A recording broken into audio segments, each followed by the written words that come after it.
درمیانی شب کی تاریخ خاموشی میں جب دنیا سو رہی ہوتی ہے، تب رات کے اس پہر ایک عجیب لمحہ ایسا ہوتا ہے جو کئی لوگوں کے نزدیک ایک خاص لمحہ ہوتا ہے۔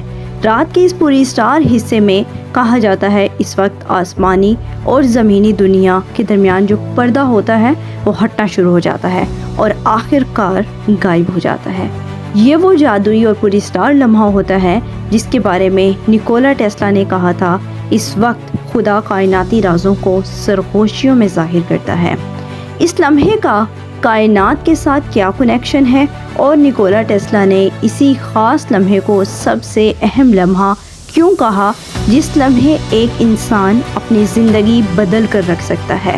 جانیے وقت کے سب سے پوری اسٹار لمحے کے بارے میں جس وقت ہر رات ایک معجزہ آپ کے سامنے ہوتا ہے۔ ہمارے ساتھ رات کے اس خاموش سفر میں شامل ہو کر وہ راز جانے جس لمحے وقت اور سپیس کے درمیان حائل پردہ ختم ہو کر وقت اور سپیس ایک ہو کر چلنے لگتے ہیں اور کائنات کا ذرہ ذرہ ایک انسان کو بتانے کی کوشش کرتا ہے کہ اے غافل اٹھ کھڑا ہو، دیکھ تمہاری سب سے بڑی کامیابی تمہارے سامنے ہے۔ نیکولا ٹیسلا ایک دور اندیش اور ذہین انسان تھا جس نے کائنات کے بڑے بڑے رازوں کو حل کیا تھا۔ آج سائنس ٹیسلا کی تحقیق کے بغیر ادھوری ہے۔ نیکولا ٹیسلا کی کامیابی اور ذہانت کا ایک راز اس کی سونے کی وہ عادت تھی جس کو وہ اپنا کر ایک کامیاب انسان بنا۔ نیکولا ٹیسلا رات کو صرف 2 گھنٹے سوتا تھا اور دن کو کچھ دیر کے لیے آرام کرتا تھا۔ اس کا ماننا تھا کہ اس کی نیند کی اس روٹین کی وجہ سے وہ اپنے کام کو بھرپور انرجی کے ساتھ کر پاتا ہے۔ ٹیسلا نے ایک جگہ اس وقت کے بارے میں لکھا جس کا ٹائٹل اس نے یہ دیا، خدا رات کے 3 بجے کیوں جاگتا ہے۔ یہ ٹائٹل کسی کی سمجھ میں نہیں آیا، لیکن جب اس ٹائٹل کے بارے میں ٹیسلا کے نظریے سے دیکھا گیا تو یہ بات واضح ہونے لگی کہ رات کے 3 بجے کا یہ وقت 24 گھنٹوں میں سب سے طاقتور اور اہم وقت ہوتا ہے۔ اس وقت جاگنے والا اپنے جسم کے اندر ایک عجیب سی انرجی اور طاقت محسوس کرتا ہے، جیسے کوئی اندیکھی قوت اس کے جسم کے اندر داخل ہو کر اسے اپنی زندگی کا مقصد سمجھا رہی ہو۔ ٹیسلا کا ماننا تھا اس وقت ایک انسان کا دماغ سب سے زیادہ ایکٹیو اور تخلیقی حالت میں ہوتا ہے، جس وقت انسان ان چیزوں کے بارے میں سوچ سکتا ہے جو چیزیں یا باتیں عام طور پر اس کی سوچ سے کافی دور ہوتی ہیں۔ روحانی طور پر بھی اس وقت کو سب سے اہم سمجھا جاتا ہے اور کئی مذاہب خاص کر اسلام میں کہا گیا ہے اس وقت ہمارے جسمانی دنیا اور روحانی دنیا کے درمیان جو پردہ یا رکاوٹ ہوتی ہے، جس پردے کی وجہ سے ہماری یہ دنیا اس روحانی دنیا سے الگ ہوتی ہے، وہ پردہ اس وقت ہٹ جاتا ہے اور جسمانی دنیا اور روحانی دنیا کے درمیان راستہ کھل جاتا ہے۔ نیکولا ٹیسلا کا اس بات پر یقین تھا کہ ایک ایسی طاقت موجود ہے جو ہماری اس پوری کائنات کو کنٹرول کرتی ہے اور جو طاقت انرجیز کی شکل میں پورے کائنات سے رابطے میں ہے۔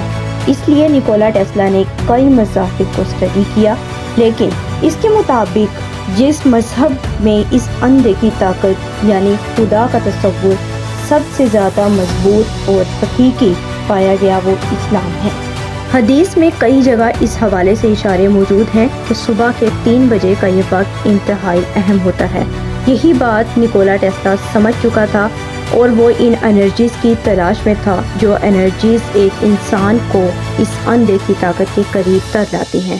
اس لیے نیکولا ٹیسلا ہمیشہ صبح کے 3 بجے جا کر اپنے کام میں مشغول ہو جاتا تھا، کیونکہ موجودہ سائنسی ریسرچ کے مطابق بھی یہ وہ وقت ہے جب ہر طرف مکمل خاموشی کا راج ہوتا ہے اور ایک عجیب سا سکون فضا میں پھیلا ہوتا ہے، جس سے ایک انسان کا دماغ اس وقت سب سے زیادہ ایکٹیو ہوتا ہے۔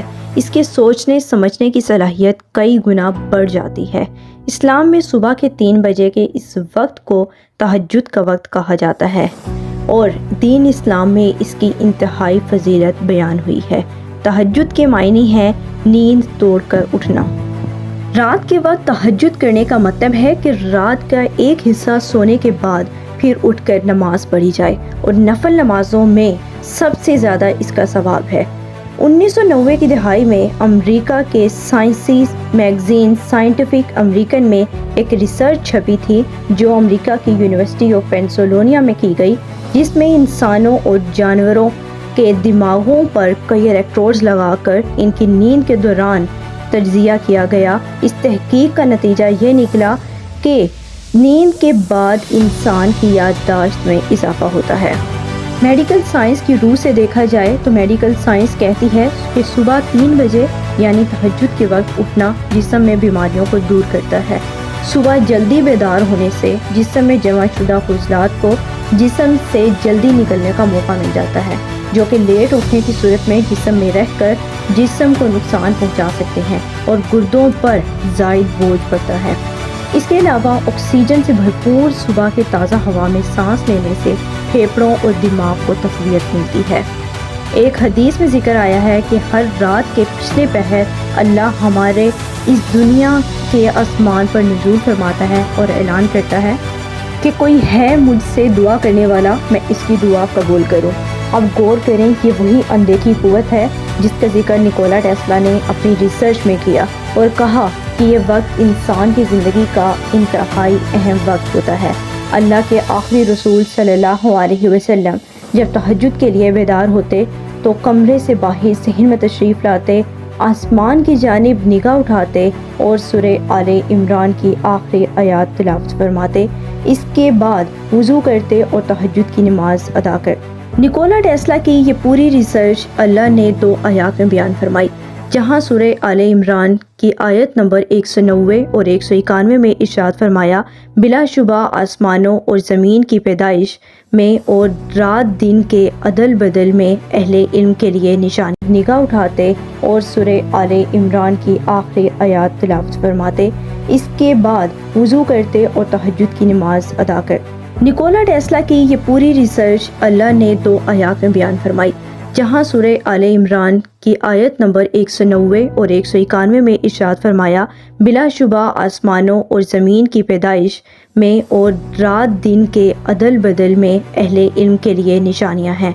یہ ایسے لوگ ہوتے ہیں جو کھڑے، بیٹھے اور لیٹے ہر حال میں اللہ کو یاد کرتے ہیں اور کائنات کی پیدائش میں غور و فکر کرتے ہیں۔ ناظرین اکرام، غور کیجئے، بگ بینگ دھماکے کے ساتھ ہی وقت کی پیدائش ایک انوکھا اور عجیب واقعہ تھا۔ آج ان انوکھی سائنسی حقائق تک پہنچنے کے لیے 180 ممالک کے 15 لاکھ افراد کئی ملین ڈالرز خرچ کر چکے ہیں۔ کیسے ایک زوردار دھماکے سے کائنات وجود میں آئی اور کیسے اس میں وقت کی پیدائش ہوئی اور کیسے اس دنیا کا خاتمہ ہوگا، یہ تمام تفصیلات آج سائنس کے پاس موجود ہیں۔ لیکن غور کیجئے کہ آج سے 1400 سال پہلے رسول صلی اللہ علیہ وسلم نے صبح کے 3 بجے بیدار ہو کر نماز تہجد پڑھ کر سارا بتا دیا۔ جیسے قرآن میں ہے، وہ کائنات کا منفرد موجد ہے، اور جب وہ کسی منصوبے کو وجود بخشنے کا فیصلہ کرتا ہے تو بس منصوبے کے بارے میں کن کہتا ہے اور وہ وجود میں آ جاتا ہے۔ ناظرین اکرام، یہی فلکیاتی سائنس کا وہ سمندر ہے جو حضور صلی اللہ علیہ وسلم کی نماز تہجد سے کھلا۔ اللہ تعالیٰ تمام اہل اسلام کو نماز کی توفیق عطا فرمائے، آمین۔